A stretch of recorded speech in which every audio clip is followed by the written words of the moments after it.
Mitsubishi kuda lagi guys, diesel ya.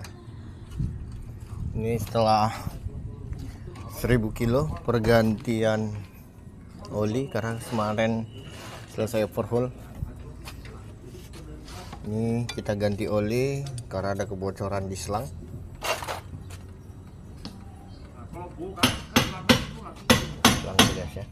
Selang cooler olinya, jadi lanjut kita gantikan. Sekalian cek di 1000 kilo apa aja yang bermasalah. Ternyata selang itu saja guys yang bocor, jadi lanjut mau kita ganti, dan kita ganti oli menggunakan delta.